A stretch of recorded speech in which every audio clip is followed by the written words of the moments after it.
Which one would you like to have soup with? Would you like to eat your soup with a knife, tomato bisque, that nice thick tomato bisque that you get, or tomato basil? Yes, tomato basil when you go to the La Madeleine restaurant and they bring the big fluffy croissants to go with it. Would you like to eat your soup with a knife? Or would you rather have a fork for your soup? I mean, you might get a little more with the fork than with the knife, but it still has holes in it. You could try chopsticks, or you could use a spoon. It has this nice big bowl on one end and the handle on the other, and this seems so silly and elementary, doesn't it? And yet, how often do we as people, as human beings, ask the question, why am I here? What am I made for? And it's really hard sometimes to discern the answer to that question. But I use very similar tools when I talk to elementary age students. In fact, a lot of times I'll ask them about getting a little help with my homework, and I'll bring some peanut butter and some bread, or almond butter if there's a chance there's a peanut allergy in the classroom, maybe some grape jelly, and a loaf of bread. And when they come to the stage, I'll say, can I just get a little help? I forgot to eat breakfast. Would you bring a friend and come make some sandwiches for all of us, and we'll share them. And when I hand them the jelly and I hand them the bread, then I reach in my bag and I bring out a shovel and I hand them the shovel. And of course they look at me like, there's something wrong with you. Well, yeah, it's kind of hard to make a sandwich with just a fork or a shovel that won't even fit into the jar. But then I'll roll out a palm tree or a small plant, and I'll say, the other thing I forgot to do, and my wife really wants this done, is to put this palm tree in this other pot, because it's bigger and it needs more space. And so I'll roll the extra pot out, and I'll roll the palm tree out, and then I'll hand them a butter knife. Can you use a butter knife to replant a tree? And of course the answer is eventually you would get it done, and eventually you might be able to scoop a little with the corner of the shovel and get the jelly out and get it on the bread. But the minute the knife and the shovel present themselves on the opposite sides of the stage, even an 8-year-old can look at the shovel and look at the knife and realize you've got the wrong tool for the job. In the book I've been studying, Divine Detours by Simon Alfred, he makes the point that we all have gifts from God. And the challenge we have is that we don't know what those gifts are for unless we ask the gift giver. Now we could certainly use this to replant trees in our yard. We could certainly eventually get that work done. But that's not what this gift is best for. On the other hand, we could spread butter all day. We could butter the toast of thousands of hungry people with this tool very, very quickly. We could slice a banana for a child very, very quickly. That's what this tool is made for. This tool does that very well. But if we have gifts in our life that are hard to understand, that are hard to interpret, where we apply those gifts, man, that can be a challenge sometimes. And do we apply those gifts in a way that honors the gift giver? Or do we try to use those gifts to do something else? Now, here's something else that I know about gifts. They're like leadership principles.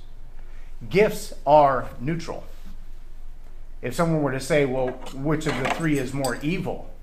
Well, the answer is none.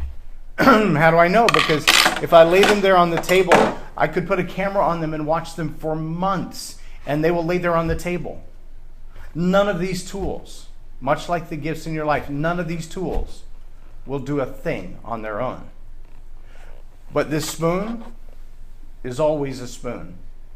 The spoon has the integrity of being a spoon. The spoon is never not a spoon until you do something to definitively and permanently change it. It's not a shapeshifter. You can't make it a spoon today and a fork tomorrow. Unless, of course, you go to KFC and they have those spork-looking things. But as a spoon, it's always a spoon. It has the integrity of being a spoon. One of the challenges I find with leaders, especially gifted leaders, is that they lose sight sometimes of the integrity needed to always be the spoon, to always do what they've been made to do, to always maintain the integrity of the leadership principles. And the beauty of leadership principles is that they have the same kind of integrity. They always do the same thing. John Maxwell says all the time, leadership, it's influence, nothing more and nothing less. But let me tell you something, a 14-year-old drug dealer has as much influence as the President of the United States. He can change as many lives. He can make as deep an impact. Why? Because the leadership skills necessary to be a drug dealer, influence, if he's got that down, he's got it down. And influence doesn't care who uses it. I could use this spoon to scoop you ice cream. I could use this spoon to put pressure on a wound. I could use this spoon to gouge your eyeballs out with. And all of those would not be about the spoon. The spoon is not the weapon. It's my heart. And you need to know the same thing about gifts. And you need to know the same thing about leadership principles. They are neutral. They don't care who you are. They don't care why you use them. They will be used by anyone who knows how to use them. And they will do the same thing every time because that's what they're made for.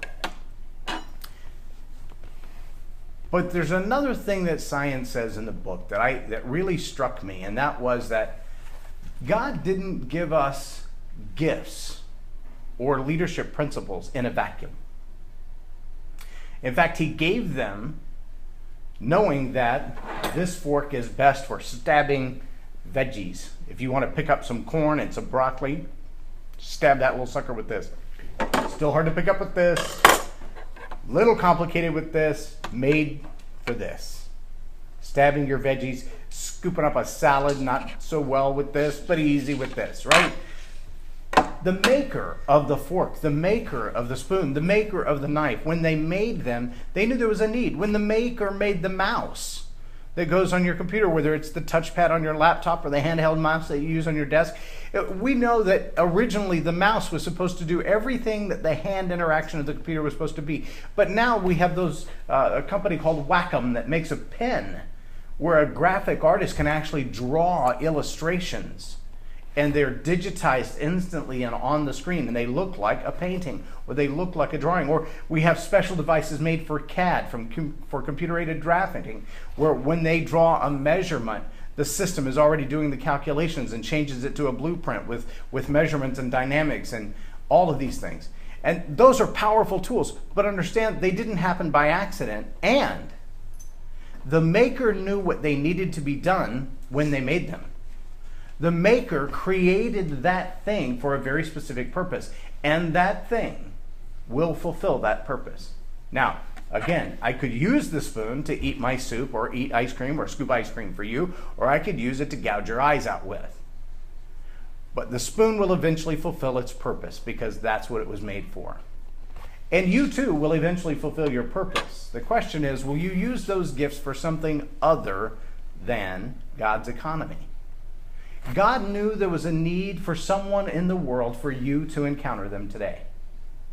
God knows exactly who they are. He knows exactly what they need. And your gift is the answer to their problem. The way God made you is the solution for the challenges in their life. That's a profound thought. Isaiah chapter 55. It's a long passage, but I want to share it with you for those who might be listening while they're driving or who are listening and not able to read it. I love the little headline above the start of the chapter in the Message. It says, "Buy without money." Man, what an economy is that? "Hey there, all who are thirsty, come to the water. Are you penniless?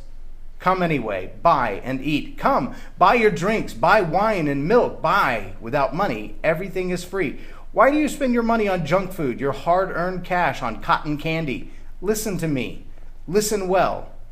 Eat only the best. Fill yourself with only the finest. Pay attention. Come close now. Listen carefully to my life-giving, life-nourishing words. I'm making a lasting covenant commitment with you, the same that I made with David. Sure, solid, enduring love. I set him up as a witness to the nations, made him a prince and a leader of the nations, and now I'm doing it for you. You'll summons nations you've never heard of, and nations who have never heard of you will come running to you because of me, your God. Because the Holy One of Israel has honored you. Seek God while he's here to be found. Pray to him while he's close at hand. Let the wicked abandon their way of life and the evil their way of thinking. Let them go back to God, who is merciful. Come back to our God, who is lavish with forgiveness. I don't think the way you think. The way you work isn't the way I work, God's decree. For as the sky soars above above the earth, so the way I work surpasses the way you work, and the way I think is beyond the way you think. Just as the rain and the snow descend from the skies and don't go back until they've watered the earth, doing their work and making things grow and blossom, producing seeds and farmers food for the hungry, so will the words that come out of my mouth not come back to me empty-handed. They'll do the work I sent them to do. They'll complete the assignment I gave them. So you'll go out in joy. You'll be led in a whole and complete life. The mountains and the hills will lead the parade, bursting with song. All the trees of the forest will join the procession, exuberant with applause. No more thistles, but giant sequoias. No more thorn bushes, but stately pines. Monuments to me, to God, living and lasting evidence of God. What a message of hope. I want you to think about how in that passage he says, my ways are not like your ways. Now I love in the New Testament that he says, because of Christ, those who are born again, who have accepted Jesus Christ, will have in them the mind of Christ, the Holy Spirit living in them. And all of these mysterious ways that he talks about here become revelation. Now those only come through intimacy. Time in the Word and time in the quiet alone with God. But that's also where he reveals to you, are you a spoon or a fork? And remember, his word doesn't come back void. If he said rain, it will rain. And if it rains, it will produce a crop. And if it produces a crop, it will be food for the farmer and food for the hungry. It will not do what God told it to do. And so it is with the gifts in you. They're given by God to fill a need that someone had. And it's totally up to you. Surrender yourself to be used in that way. Will you allow God, because you have free will, will you allow God to make of you what he intended for you to be, to put you in the places that he designed you to be? Will you let him let you serve him? Complicated question, isn't it? It's not really that hard, but it does take surrender. See, one of the challenges many of us have is that we find our gifts and our talents and we forget that they already have a purpose. And so we try to use them for something else. One of the gifts God's given me is communication.